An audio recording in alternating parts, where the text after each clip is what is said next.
थियण लॻो आहे। उठाणनि जो चवणु आहे त इतला बावजूद आपाशी अमलो नाहे पहुतो। वधीक तफ़सील मालूम कयूं था। असां सां लाइन ते मौजूद आहे KTN न्यूज़ जे रिपोर्टर महबूब बिरोही। जी महबूब बिरोही, वधीक कहिड़ा तफ़सील आहिनि? तबाहकारी जो सिलसिलो जारी आहे। मुख़्तलिफ़ वक़्तनि ते जेके बरसात जो वखरे जो सिलसिलो जारी रहियो आहे। उन जे नतीजे में जेके मुख़्तलिफ़ इलाइक़नि में केतिरा ई इलाइक़ा ठको शहर मां बरसाती पाणी निकाल न थी सघियो आहे।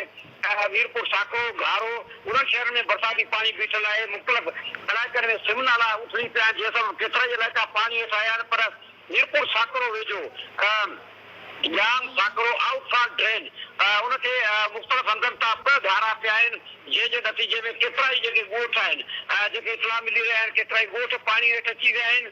ख़ासि तौर ते जेका मुख़्तलिफ़ एरियाज़ आहिनि साहिली पट्टी जा, उन्हनि में जेके इलाइक़े जा रहवासी जेके आहिनि उहे परेशानी जो शिकार थी रहिया आहिनि। ऐं आउटफॉल ड्रेन सिम नालो जेको आहे, जेको यूसीज़ साहिली पट्टी जे यूसीज़ बुआरा बुरादानी मटर ऐं दॿो वारनि इलाइक़नि जो जेको बरसाती पाणी आहे उहो समुंड में छोड़ कंदड़ आहे।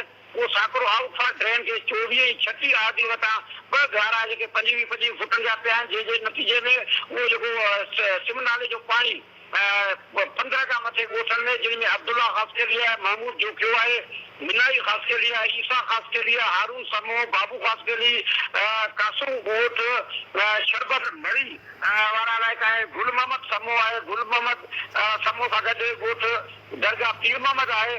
उन समेत केतिरा ई ॻोठ जेके आहिनि उन ॿोड़े छॾिया आहिनि। उहो पाणी अञा ताईं ॻोठनि खां वधी रहियो आहे।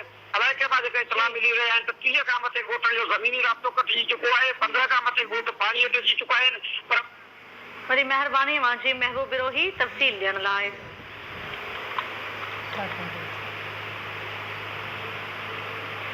महबूब बिरोही तफ़सील ॾेई रहियो। नाज़रीन, ठठोलग मीरपुर साखरो वेझो सिम नाले खे ॿिनि हंधनि तां घारा लॻा आहिनि, जंहिंखां पोइ 15 ॻोठनि खां वधीक उन्हनि ॻोठनि में पाणी दाख़िल थी वियो आहे। हिन हवाले सां तव्हांखे अपडेट करण जो सिलसिलो बि जारी रखंदासीं। वधीक ख़बरुनि ऐं अपडेट्स लाइ विज़िट कंदा असांजी वेबसाइट